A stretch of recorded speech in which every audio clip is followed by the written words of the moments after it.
menyanyi atau apa yang dia lakukan, dia perkatakan di bilik mandi itu, di kamar mandi itu tidak dapat didengar oleh orang lain.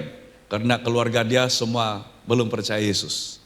Dan karena begitu bersukacita dia ingin memuji Tuhan, tapi tidak ada lagu rohani, lagu Kristen yang dia tahu. Tapi dia teringat satu lagu yang biasanya dia dengar kalau di mall. Dan dia mulai nyanyikan dengan penuh sukacita, dan lagu itu dia nyanyikan, jingle bell, jingle all the way. Tetapi itu sangat membuat dia bersukacita, karena bukan semata-mata lirik lagunya, tetapi hati dia bersukacita kepada Tuhan dan dia arahkan hatinya kepada Tuhan. Pada saat kita di dalam pujian dan penyembahan, adalah sangat penting untuk kita sering membangun diri kita untuk memuji dan menyembah Tuhan. Yaitu kita fokuskan semua penyembahan kita, pikiran kita kepada Tuhan. Dan kita dapat menikmatinya, menikmati anugerah Tuhan, menikmati kasih Tuhan. Baik, pada pagi ini saya ingin menyampaikan firman Tuhan dengan tema tahunan kita ini, dalam anugerahnya, dan ini sudah beberapa kali disampaikan sejak dari awal tahun, dan juga Pastor Manuel sendiri di khotbah pertamanya bersama dengan kita di SAB Glo Serdang, dia sudah sampaikan ini. Mari kita baca firman Tuhan ini dari 1 Korintus pasal yang ke-15 ayat yang ke-10, dan saya ingin kita semua membaca firman Tuhan ini dengan suara yang kedengaran.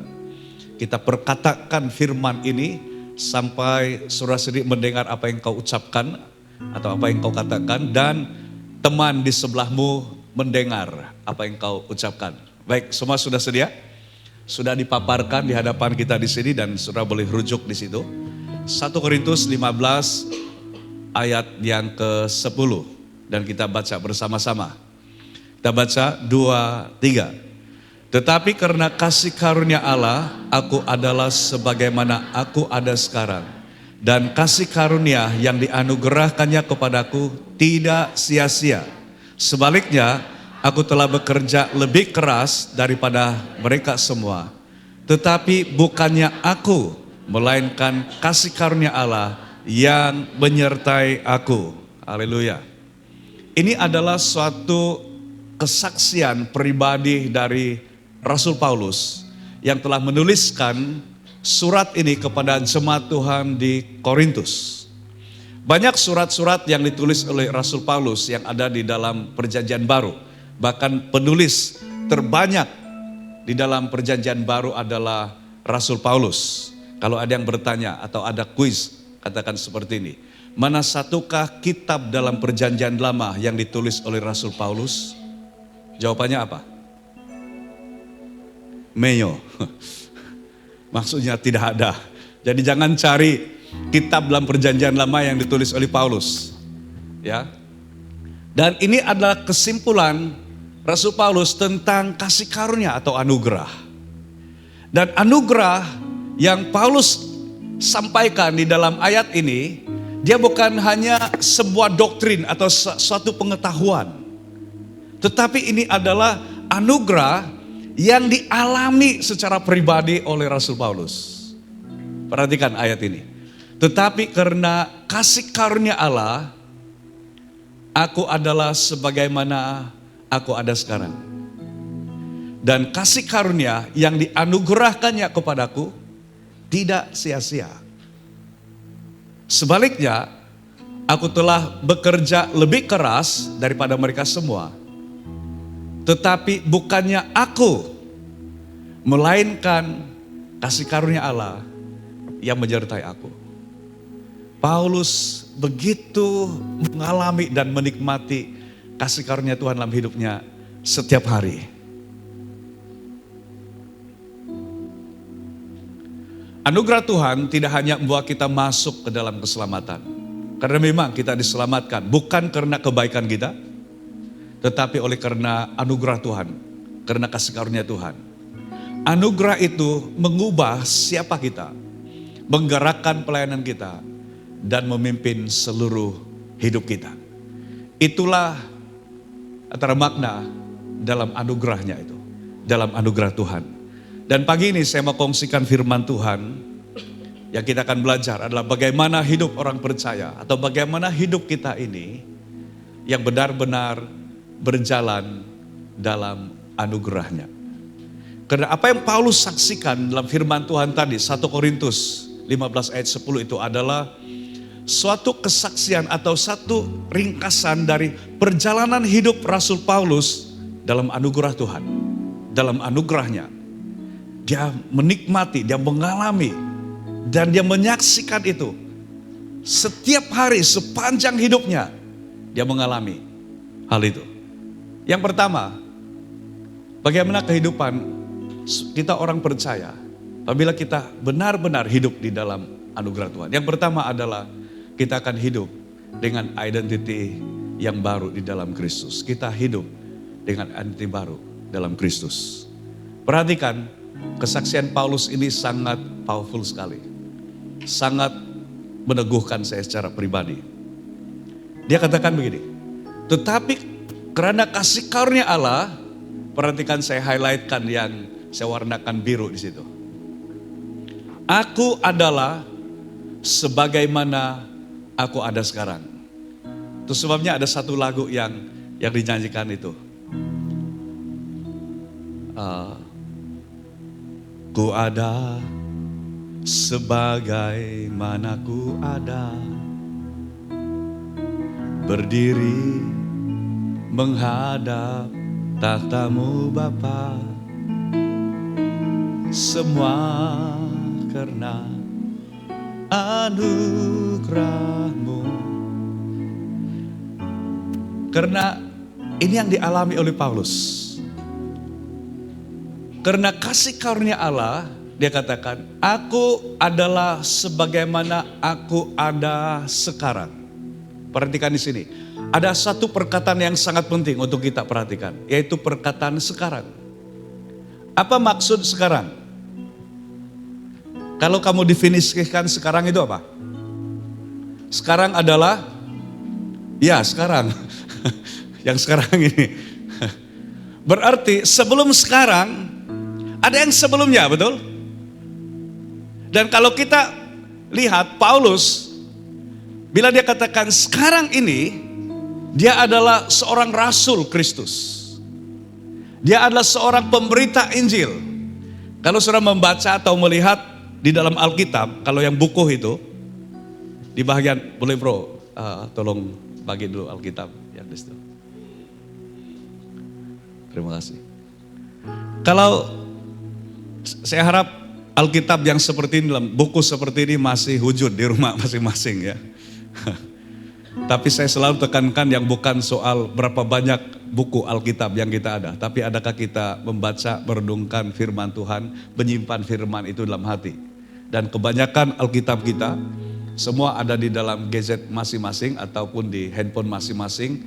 Dan mungkin lebih daripada 2 Alkitab seperti ini yang ada di tangan kamu sekarang, yang ada di handphone. Ada yang mungkin Alkitab kamu itu ditulis dalam bahasa Ibrani, dalam bahasa Yunani, bahasa Aram. Ada yang mungkin yang bahasa Jawa juga itu kalau dari Jawa. Ada yang mungkin dari bahasa Korea. Tulisan Arab pun itu memang ada Alkitab. Kalau kita baca atau kita lihat di Alkitab kita ini, kalau yang di dalam buku ini, di bahagian akhir dia, ada petah-petah yang dilampirkan. Ada, kalau yang di dalam Alkitab, dalam terjemahan Alkitab Berita Baik ini dalam bahasa Malaysia. Dan sama saja dengan yang bahasa Indonesia, petah-petah yang dilampirkan adalah ada dunia zaman purba, ada juga Mesir dan Sinai, kemudian ada pembahagian Kanaan, kemudian ada kerajaan Israel dan Yehuda.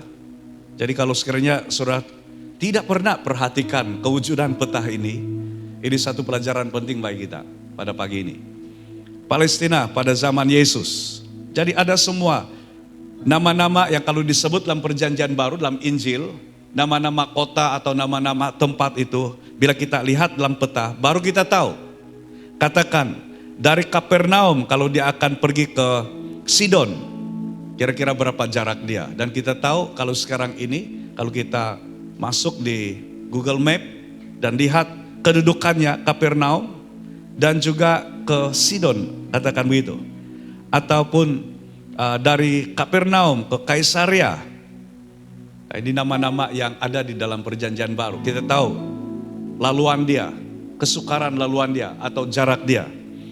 Kemudian kita juga melihat di sini ada yang disebutkan di sana perjalanan Rasul Paulus yang pertama dan kedua. Jadi kalau kita lihat ini, bagaimana perjalanan Paulus, kita melihat Paulus dari Kaisaria, kemudian dia ke Antioquia, kemudian ke Tarsus, ke Derbe, Iconium, Pergia, di daerah-daerah itu. Dan kalau kita lihat, Paulus dari Israel, dia ke arah Eropa. Dan kebanyakan di perjalanan dia ini, dia ke Turkiye sekarang. Kalau dulu disebut Turki, sekarang disebut Turkiye.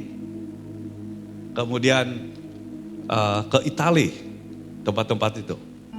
Kemudian ada juga perjalanan Rasul Paulus yang ketiga dan ke Roma. Berarti ada 4 fasa perjalanan Paulus. Dalam setiap perjalanan ini sebenarnya adalah disingkatkan oleh Paulus di dalam ayat ini. Tetapi karena kasih karunia Allah, aku adalah sebagaimana aku ada sekarang. Sekarang itu perjalanan dia yang 4 fasa itu atau 4 pusingan itu adalah perjalanan dalam misi memberitakan Injil Kristus. Itu Paulus sekarang. Tapi siapa sebenarnya Paulus sebelumnya? Sebelum yang sekarang yang dia sampaikan dalam pengalaman pribadi dia dalam kasih karunia Allah itu. Paulus adalah seorang penganiaya jemaat. Paulus seorang yang sangat benci akan nama Yesus. Paulus seorang yang tidak percaya bahwa Yesus adalah Mesias. Pada waktu syahid pertama dibunuh atau orang percaya pertama dibunuh, Stefanus. Paulus yang masih muda ada di situ menyaksikan, dan mereka semua yang telah melempar batu kepada Stefanus itu, mereka berikan penghormatan kepada Paulus, dan rupa-rupanya authority untuk pembunuhan Stefanus itu adalah Paulus yang sebelumnya dikenali sebagai Saulus. Dan ini adalah Rasul Paulus. Selain daripada itu, memang Rasul Paulus seorang yang sangat terdidik dalam agama. Pengetahuan teologinya, doktrinnya, dia mengetahui semua, bahkan rabainya seperti Gamaliel. Ini orang-orang yang hebat di dalam teologi. Tapi selain daripada itu, dalam ketaatan dia beragama atau semua ritual, semua yang dilaksanakan dalam agama Yahudi, dia patuhi. Dia dari golongan Farisi, kata Paulus. Kalau dalam Galatia dia katakan, sekarang di dalam Kristus, saya menganggap itu bukan kebanggaan. Saya melihat itu semua hanya seperti sampah.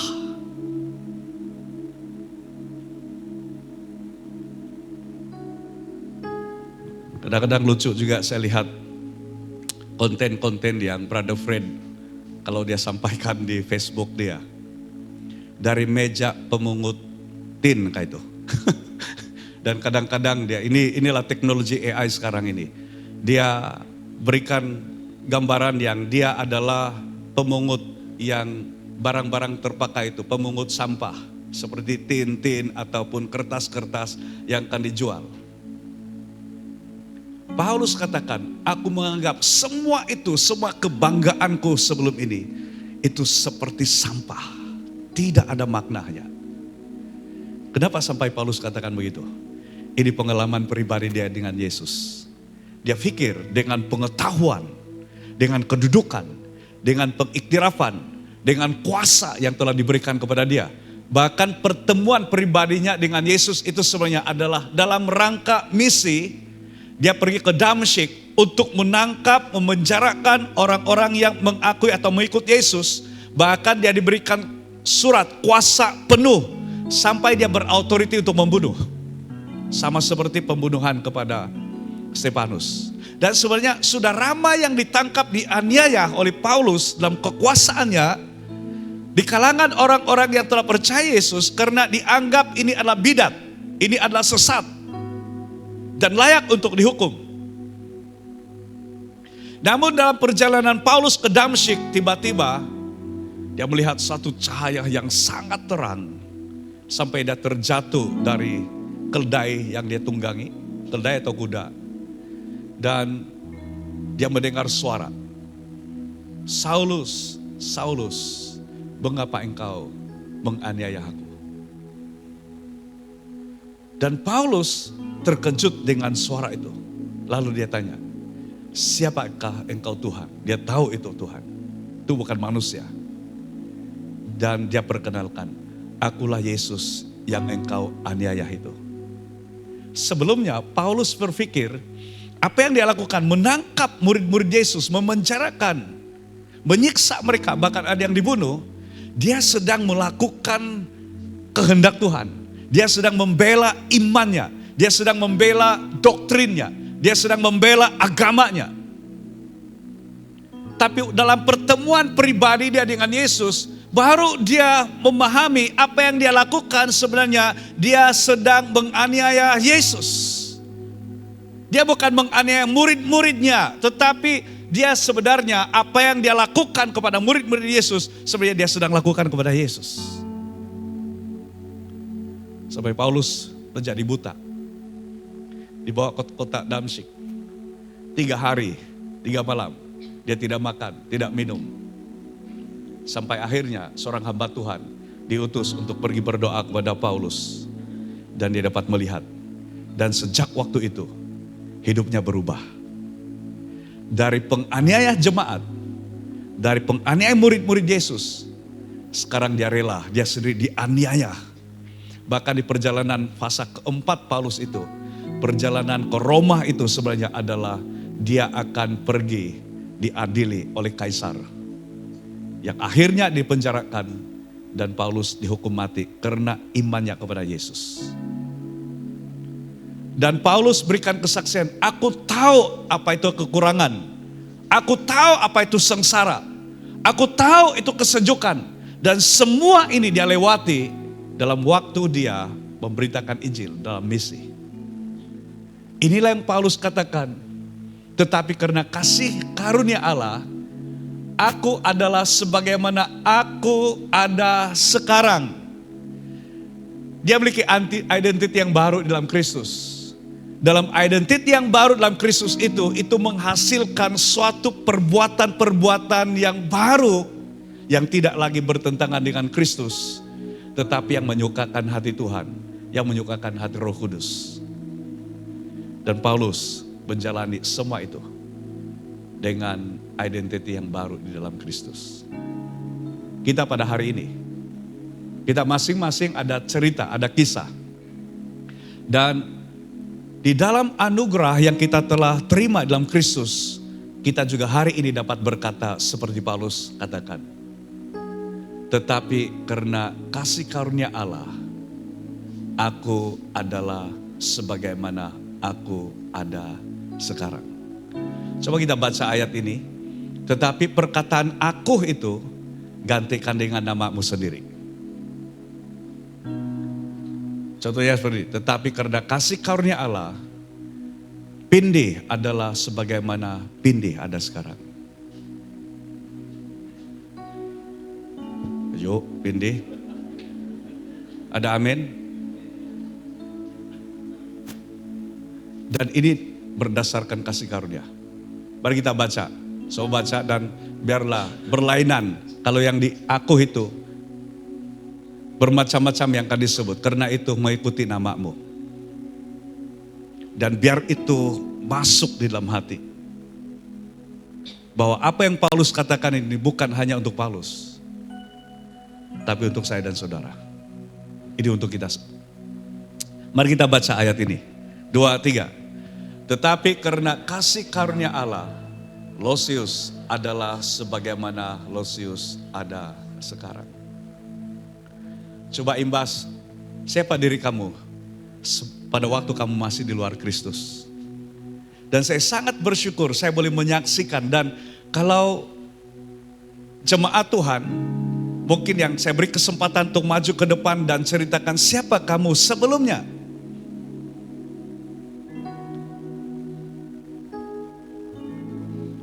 Kita punya banyak kisah. Intri dan keluarga baru tahun lepas, baru setahun.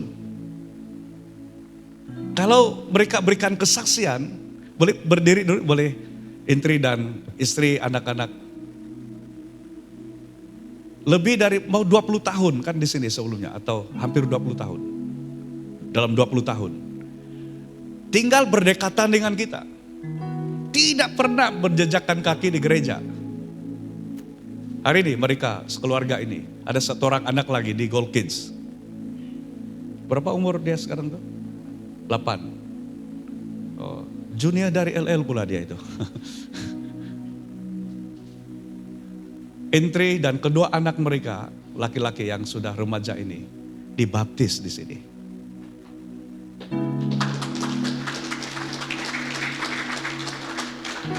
Dan kalau sekiranya kita bercerita, kalau mereka dapat berkata, memperkatakan firman ini, Intri mungkin berkatakan begini, tetapi karena kasih karunia Allah, Intri adalah sebagaimana Intri ada sekarang. Dengan hati yang tidak ragu-ragu lagi, dapat berkata, Yesus, Engkau adalah Tuhan, Engkau adalah penyelamat saya secara pribadi. Semua mereka sudah ikut kelas pemuridan kita SMA dan sudah dibaptis. Terima kasih. Beri tepuk tangan untuk keluarga ini. Di awal dia tahu tahun berapa. Saya pun tidak ingat bila mula kewujudan Brother Jusli dan istri di gereja kita. Tahun berapa itu bro? 2010? 2012? 2013. Anak-anak pun, Aaron, Alonso, si Brandon, Joshua janganlah, belum ada itu Joshua. Dia di Gold Kids sekarang. Mereka masih kecil-kecil, cute, gemuk-gemuk. kan Brandon, terutama si Brandon dengan si Alonso.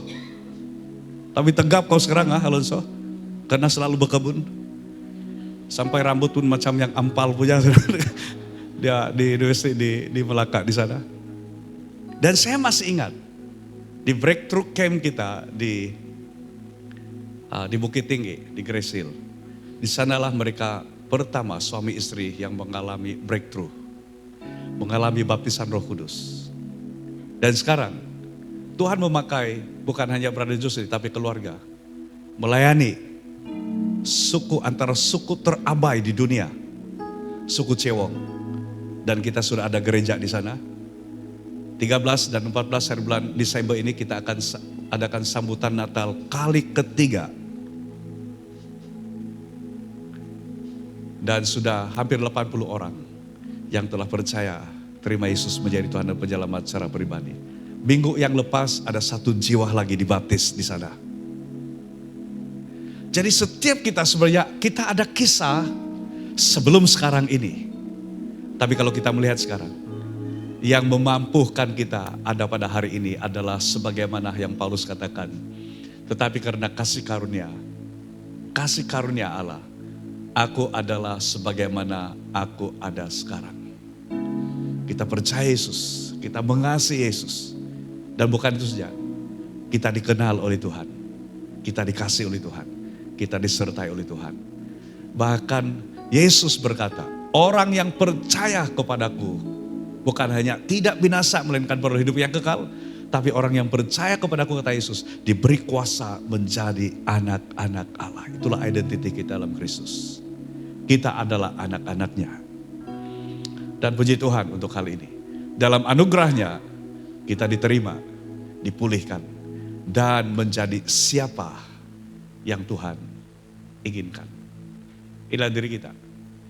Jadi ini bukan hanya tentang Paulus. Sekarang ini juga adalah tentang saudara dan saya yang ada dalam Kristus Yesus Tuhan kita. Yang kedua, bagaimana hidup kita yang benar-benar berjalan atau hidup dalam anugerah Tuhan. Yang kedua adalah pelayanan kita berpusatkan Kristus. Seperti yang Paulus katakan dalam ayat ini. Dan kasih karunia yang dianugerahkannya kepadaku tidak sia-sia. Sebaliknya aku telah bekerja lebih keras daripada mereka semua. Paulus berikan satu ungkapan yang sangat penting ini. Dia telah menerima anugerah bukan hanya untuk keselamatannya, diubahkan, dijadikan baru, sehingga dia memiliki identity yang baru, sehingga dapat bersaksi, aku ada sekarang sebagaimana aku ada, karena anugerah Tuhan, karena kasih karunia. Tapi dia bukan hanya berhenti tentang siapa kita sebenarnya. Siapa kita dalam identity kita di dalam Kristus. Dia tidak berhenti sampai siapa Paulus dahulu dan sekarang di dalam Kristus.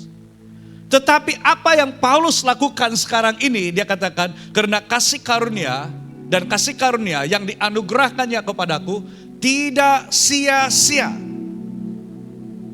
Kata sia-sia adalah kita tidak memiliki apa-apa, kosong. Tidak ada kesan. Tidak memiliki apa-apa. Anugerah yang dia telah terima dalam Kristus, Paulus katakan tidak sia-sia. Lalu apa yang dia lakukan? Dia katakan begini, sebaliknya aku telah bekerja lebih keras daripada mereka semua. Itu sebabnya saya katakan tadi, kalau lihat peta di sini.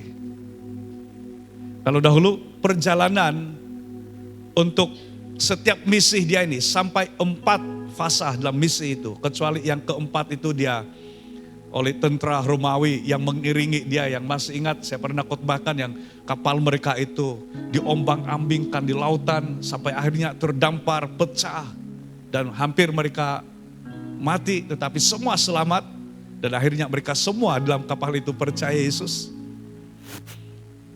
Dalam setiap perjalanan ini, dan kita harus ingat di kawasan itu, di Turki ini, dia di situ 4 musim.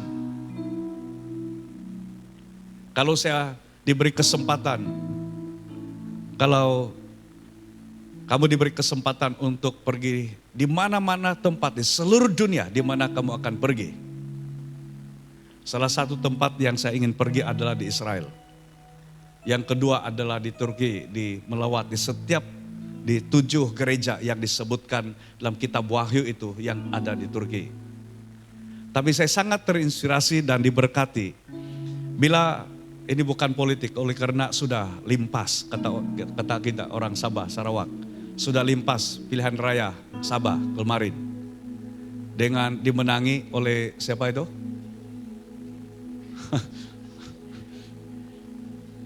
Dan itu tidak ada pemenang mutlak sebenarnya. Mereka bergabung dan saya belum tahu lagi, saya belum tanya lagi dorang di sana siapa yang bergabung. Tapi Iwan Benedik ditanya begini, dan tahniah bagi yang dari Kedamaian, walaupun tidak balik mengundi. Kemudian dia ditanya, kalau kamu diberi kesempatan, di tempat mana kamu akan pergi? Di seluruh dunia. Saya pikir dia akan sentuh, mungkin dia juga mau pergi Israel, dia mau pergi ke Turki. Jawaban dia tidak seperti yang saya pikir. Dia jawab begini, tempat yang paling saya ingin untuk saya pergi adalah di rumah. Balik di rumah. Karena di situ ada ibu saya, di situ ada istri, di situ ada anak-anak, di situ ada saudara-saudara, di situ ada rekan-rekan. Yang dalam susah atau senang, mereka tetap ada di situ. Bila dia ditanya, apa makanan kegemaran kamu? Saya pikir dia akan cakap lencop. Sama seperti saya juga suka lem chop atau ular chop. Ada nggak ular chop? Mungkin nanti akan ada RW chop. Tahu itu RW? itu papi chop, anjing, atau buaya chop. Tapi dia cakap begini, semua masakan ibu dan istri saya adalah makanan kegemaran saya. Wah, ini sangat sangat baik sekali. Dan di setiap perjalanan Paulus ini ada 4 musim. Ada waktu panas, ada waktu sangat sejuk, dan perjalanan ini belum ada kapal terbang, belum ada kereta. Yang sekarang ini antara kereta idaman, ramai orang sekarang ini yang BYD. Tahu apa itu BYD? Build Your Dream. Itu kereta itu keluaran dari mana itu? Dari mana? Jangan cakap dari Marak-Parak, kampung saya. Saya tidak ada. Itu dari China. Tapi menggunakan teknologi yang memang tinggi, walaupun dari China. Dan memang banyak teknologi di sana yang mengatasi teknologi yang lain. Belum ada BYD waktu itu. Kebanyakan perjalanan Paulus itu jalan kaki atau naik kapal laut, atau naik unta, atau naik keldai. Dan ini bukan perjalanan yang mudah. Dari satu tempat ke satu tempat, dan tidak ada yang menyambut dari awal. Tidak ada surat yang dikirimkan kepada SIB Gloserdang. Nanti Pastor Manuel Jainal akan pergi di sana untuk melayani dalam tempo 2 bulan. Kemudian disambut di airport. Itu pertama kali Pastor Manuel naik kapal terbang. Saya tanya dia, bagaimana kau? Macam dekat sudah di surga, dia bilang. Karena itu pertama kali. Dan kalau sekiranya tiba-tiba blackout itu kapal terbang, jatuh, memang tidak harapan. Tapi memang betul-betul ke surga lah, ya, barangkali.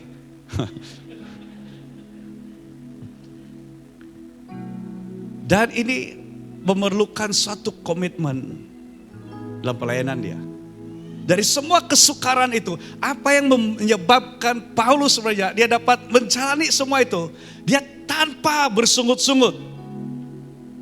Dia lakukan semua itu dengan sukacita. Itu sebabnya Paulus juga memberikan satu teguran peringatan. Kalau memberi, beri dengan sukacita. Dan dia lakukan semua itu dengan sukacita. Karena apa? Ini yang menyebabkan Paulus lakukan itu. Pelayanannya ini berpusatkan Kristus. Dari pengalaman pertama dia, pertemuan pribadi dengan Yesus, yang dia melihat cahaya itu. Dia tidak pernah beralih dari penglihatan itu, yaitu Kristus yang dia layani. Karena kalau dalam pelayanan kita bukan berpusatkan Kristus, itu sebabnya kenapa ramai yang bersungut-sungut, bahkan ramai yang mundur.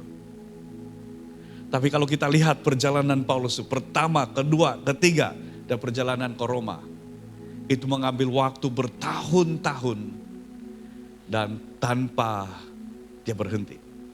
Itu sebabnya para penafsir katakan Rasul Paulus tidak berkahwin. Karena dia tahu komitmen dia. Dia tidak dapat tinggal dalam satu tempat, mengurus keluarga. Dia dikasihkan sepenuhnya hidupnya kepada Tuhan. Dan dalam semua kesukaran yang dia hadapi, dia mampu melewatinya karena fokusnya, pusatnya adalah kepada Kristus. Ketika Kristus menjadi pusat hidup kita, setiap pelayanan menjadi menyukakan karena lahir dari kasih-Nya.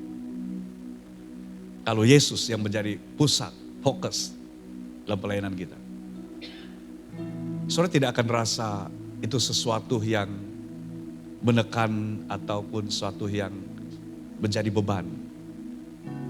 Tapi itu akan menyukakan.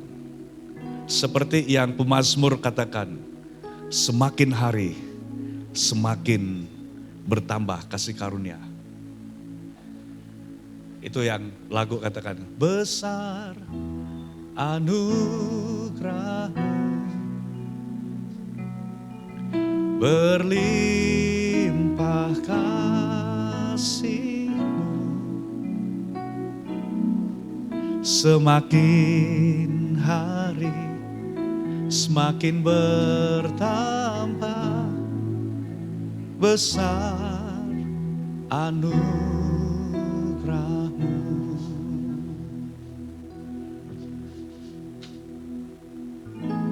Bila kita melayani Tuhan, biarlah dalam apapun pelayanan, pandang kepada Yesus. Jangan pandang kepada manusia, jangan pandang kepada keadaan, jangan pandang kepada cabaran, pandang kepada Yesus. Disitulah anugerah Tuhan itu bekerja dalam kita. Dia menolong untuk kita memiliki fokus yang benar. Kita berpusatkan Kristus. Yang ketiga, dan ini yang terakhir saya mau kongsikan kepada kita pagi ini. Apabila kita berjalan sebagai orang percaya, berjalan, benar-benar berjalan anugerah Tuhan, kita hidup dalam pimpinan anugerah Tuhan itu setiap hari dalam hidup kita. Paulus katakan begini, tetapi bukan aku. Dari semua yang dia katakan, anugerah Tuhan tidak sia-sia. Aku bekerja lebih keras. Tapi Paulus mengakui, ini bukan karena kekuatanku. Ini bukan karena aku. Melainkan kasih karunia Allah yang menyertai aku, kata Rasul Paulus. Kasih karunia Tuhan, anugerah Tuhan itu menyertai. Dia memimpin, membimbing setiap kita. Dalam setiap waktu, dalam setiap hari. Dan kalau kita berjalan dalam anugerah Tuhan ini, setiap hari kita dapat mensyukuri setiap titik atau setiap detik, setiap saat dalam nafas hidup kita dapat menghargainya, kita dapat mensyukurinya. Karena kita mengerti di dalam anugerah Tuhan ada pimpinan yang jelas. Kalau kita membaca Mazmur 23 dari ayat yang pertama sampai ayat yang ke-6. Saya dapat berikan beberapa tajuk untuk Mazmur 23 ini. Kalau tajuk biasanya dalam Alkitab diberi tajuk, Tuhan adalah gembalaku. Tapi saya juga boleh berikan satu tajuk dari Mazmur 23. Yaitu perjalanan dalam kasih karunia Tuhan. Dimulai dengan pemazmur itu berkata begini, Tuhan adalah gembalaku. Dia mengakui siapa Tuhan. Dia percayai siapa Tuhan. Dia terima siapa Tuhan. Dia adalah gembala. Dan ini metafora tentang gembala dan domba. Gembala diikuti, didengar, dipatuhi oleh domba. Itu sebabnya dimulai dengan Tuhan adalah gembalaku. Baru yang lain itu menyusul. Takkan kekurangan aku. Ia membaringkan aku di padang yang berumput hijau. Ia membimbing aku ke air yang tenang. Ia menyegarkan jiwaku. Ia menuntun aku di jalan yang benar oleh karena namanya. Sekalipun aku berjalan dalam lembah kekelaman, aku tidak takut bahaya. Karena Engkau besertaku. Gadamu dan tongkatmu itulah yang menghibur aku. Engkau menyediakan hidangan bagiku di hadapan lawan. Pialaku penuh melimpah. Kebajikan dan kemurahan mengikuti aku seumur hidupku.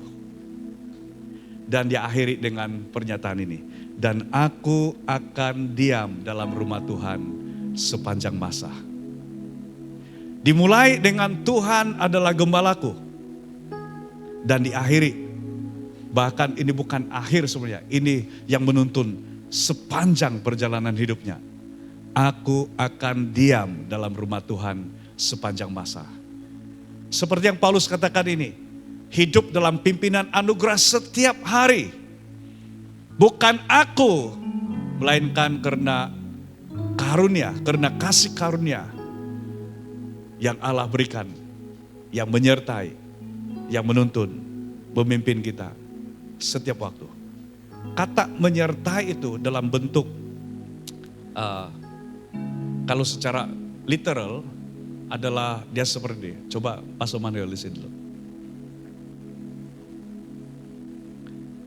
Beza umur kami berdua adalah 30, lebih kurang,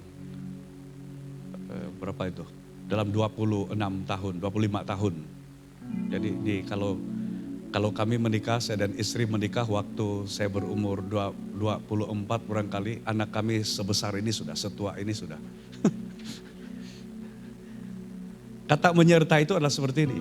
Dia akan menyertai, dia akan bersama di sini. Menyertai. Kalau dia berhenti dan seperti ini, itu bukan menyertai. Menyertai berarti dia akan selalu di samping kita di sini. Dan di mana saja saya berada, dia menyertai. Dia akan ikut. Dia akan menyertai. Bagus pula kalau begini. Untuk lengkapnya, Brother Jusli sini. Ya.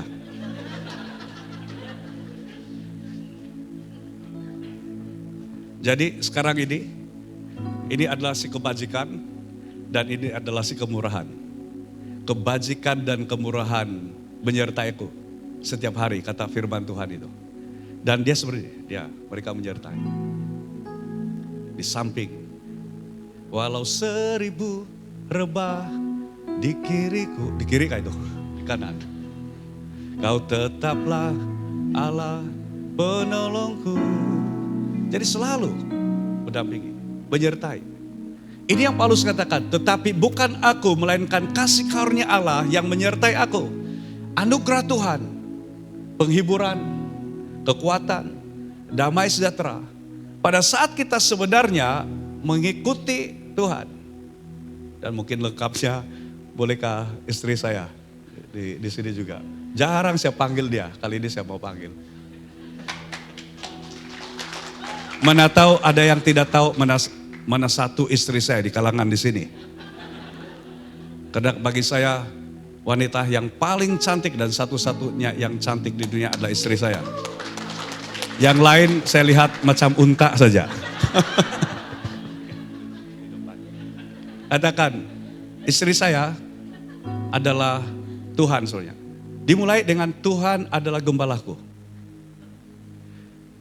Kebajikan dan kemurahan yang mengikuti aku itu, mendampingi itu, adalah karena saya mengikuti gembala itu. Saya mengikuti Tuhan. Ini bagus pula yang kalau istri depan boleh pegang begini. Oh, macam romantis pula kami kalau begini. Oh, tapi itulah.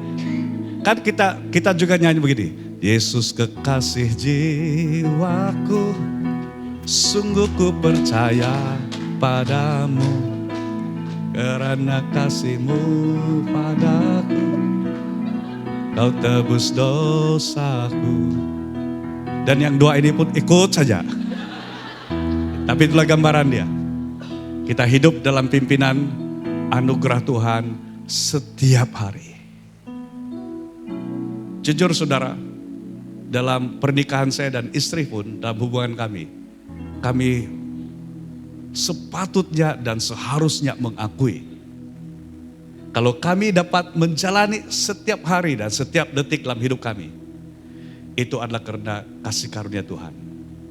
Bonusnya adalah ini, yang di kanan dan kiri. Dan saya sangat bersyukur untuk hal itu. Mari jalani hidup kita dalam kasih karunia Tuhan dan selalu aku itu setiap hari. Terima kasih. Beri tepuk tangan untuk mereka semua.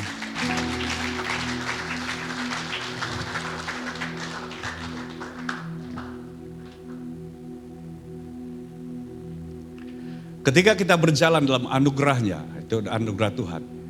Tidak ada hari yang terlalu berat untuk dilalui. Karena anugerahnya lah yang memampukan kita. Anugerah Tuhanlah dan Tuhan sendirilah yang memampukan kita. Itu sebabnya walaupun kita rasa berat, jangan tinggalkan Tuhan. Walaupun gunung itu tak berpindah, tetap percaya punya kuasa. Sekalipun ku dalam lembah kelam, ngapa? Karena kau di sampingku. Saya belum berpaham lagu itu, tapi itu sangat menguatkan. Kali pertama Jim nyanyi lagu itu, minggu berikutnya saya ingin lagu itu dinyanyikan balik. Tidak akan nyanyi-nyanyi, saya marah dorang. Patut lagu baru itu nyanyikan berulang-ulang, baru kita mengalami betul-betul. Pada apa seterusnya itu?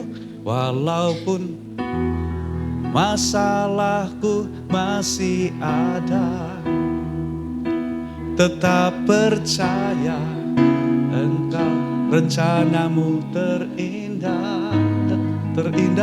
Begitu.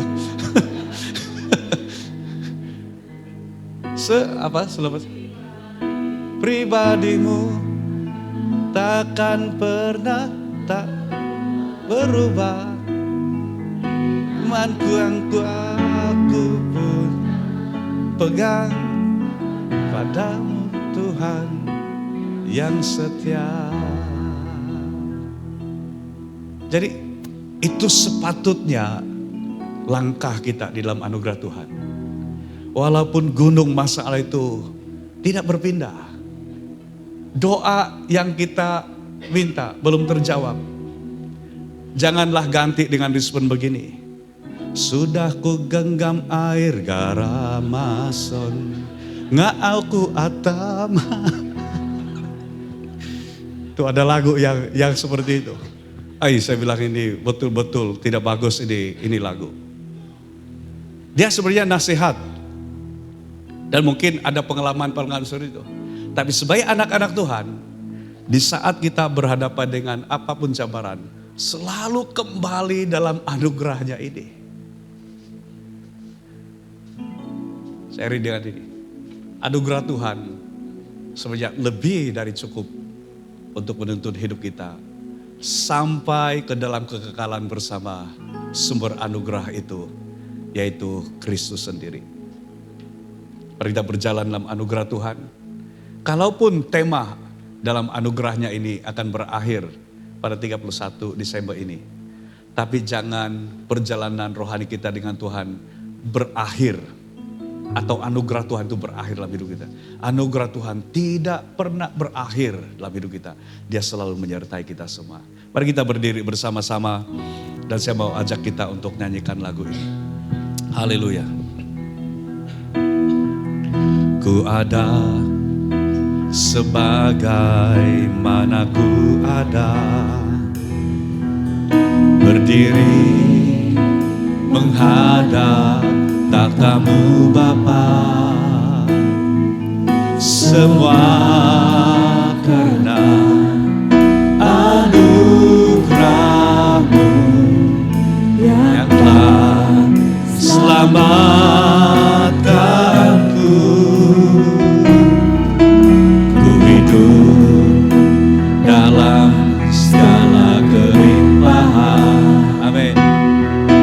Ku layak untuk melayani Tuhan, semua karena anugerah-Mu tercurah bagiku.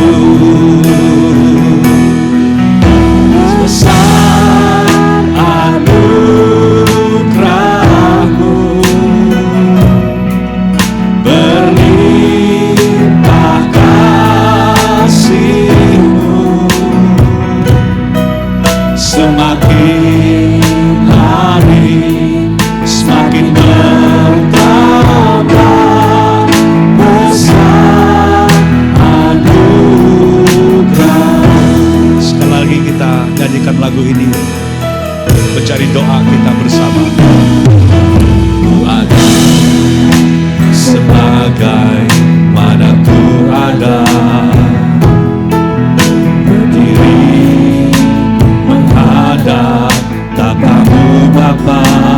Semua karena anugerahnya. Semua karena anugerah-Mu yang telah selamatkanku. Hidup dalam segala kelimpahan. Kita melayani Tuhan dan Dia layakkan. Semua karena anugerahnya. Semua karena anugerah-Mu tercurah bagiku. Katakan bersama, besar anugerah-Mu, besar anugerah-Mu, berlimpah kasih. Semakin hari semakin bertambah besar anugerah, besar anugerah-Mu. Haleluya, anugerah-Mu besar. Terima kasih Tuhan, kasih-Mu yang berlimpah kepada setiap kami. Dan semakin hari itu semakin bertambah, bahkan selalu baru. Besar anugerah, besar anugerah, besar anugerah, berlimpah kasih. Semakin hari semakin bertambah besar anugerah. Bapa, kami bersyukur kami ada pada hari ini. Itu bukan oleh karena diri kami sendiri, itu bukan karena kekuatan kami, tapi semua karena anugerah-Mu Tuhan. Engkau yang telah melayakkan kami di hadapan hadirat-Mu. Engkau yang telah mengangkat kami menjadi anak-anak-Mu. Engkau yang telah menebus kami dari semua dosa dan pelanggaran kami. Engkau yang telah membaharui kami. Engkau yang telah menyembuhkan. Engkau yang telah memulihkan. Engkau yang telah memberikan kekuatan, kesegaran, damai, sukacita. Semua itu karena anugerah-Mu Tuhan dalam hidup kami. Apa yang kami miliki itu bukan milik kami dalam kekuatan kami sendiri, tapi itu karena anugerah-Mu Tuhan. Dan kami bersyukur Tuhan, tolong kami Roh Kudus supaya dalam perjalanan kami, dalam anugerah-Mu ini, kami berjalan Tuhan, dengan identiti kami yang sebenar dalam Engkau Yesus, bahwa kami adalah anak-anak-Mu. Dalam perjalanan kami dalam anugerah ini, kami melayani dengan fokus kepada Engkau Tuhan, mata kami yang tertuju kepadamu. Dalam perjalanan kami, dalam anugerah-Mu ini, kami Engkau Tuhan sendiri dalam anugerah-Mu, setiap waktu, setiap saat, dan tidak pernah meninggalkan kami, walau sesaat pun. Mari jemaat Tuhan, angkat tanganmu, dan saya mau berdoa untuk setiap kita.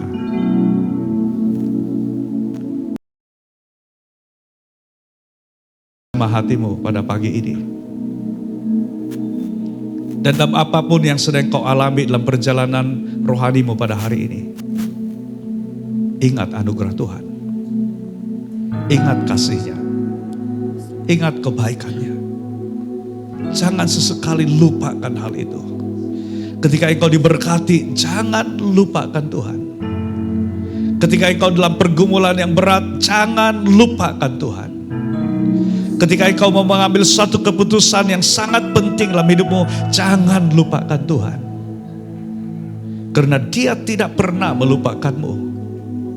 Kita yang selalu melupakannya. Kita yang lupa anugerahnya. Anugerah Tuhan tidak pernah ditariknya dari diri kita. Dan saya berdoa untuk setiap anak-anak-Mu ini Tuhan. Biarlah kebenaran firman-Mu menjamah setiap kami. kami dikuatkan, kami diteguhkan, dan kami dituntun dalam kebenaran ini. Supaya setiap langkah hidup kami berikutnya, itu adalah perjalanan rohani kami dalam anugerah-Mu, dalam kasih karunia-Mu. Terima kasih Bapa untuk firman-Mu ini. Kami terima kekuatan, peneguhan dari firman-Mu ini dengan iman dan dengan penuh ucapan syukur di dalam nama Tuhan Yesus. Dan kita yang sudah terima berkat firman Tuhan ini, mari kita katakan bersama, amin, amin, haleluya, haleluya. Baik, silakan duduk jemaat Tuhan. Sebelum kita mendengar beberapa pengumuman, mari kita siapkan hati kita untuk memberi persembahan kita kepada Tuhan.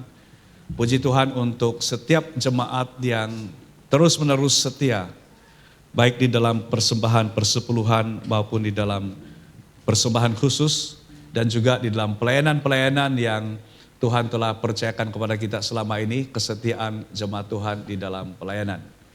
Mari kita berdoa sebelum kita memberi. Dan ada dua kaidah. Yang pertama, saudara boleh membuat pindahan secara online di nomor account yang tertera di hadapan, atau saudara boleh memberi secara tunai, di mana ada sampul persembahan yang telah diedarkan atau disediakan oleh pihak Asya waktu masuk di sini. Dan saudara boleh masukkan uang itu, di dalam sampul itu ada slip persembahan. Saudara boleh tuliskan untuk apa persembahan itu dan masukkan di kotak yang telah disediakan di dekat pintu keluar. Mari kita berdoa. Bapa, kami bersyukur karena kami tahu semua apa yang ada pada kami adalah anugerah-Mu Tuhan semata-mata. Engkau yang telah beri kami Tuhan hikmat, kekuatan, dan sumber-sumber yang Tuhan Kau telah bukakan untuk kami menerima pemberkatan-Mu. Baik melalui keuangan, baik melalui harta yang Tuhan telah percayakan. Dan biarlah melalui semuanya ini, Engkau Tuhan dimuliakan dan gereja-Mu SAB Glow Serdang diberkati untuk menjadi saluran berkat bagi pelayanan Tuhan. Dalam nama Tuhan Yesus kami berdoa. Amin.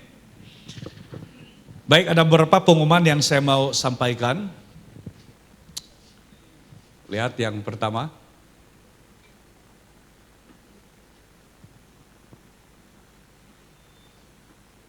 Ada pengumuman? Jam.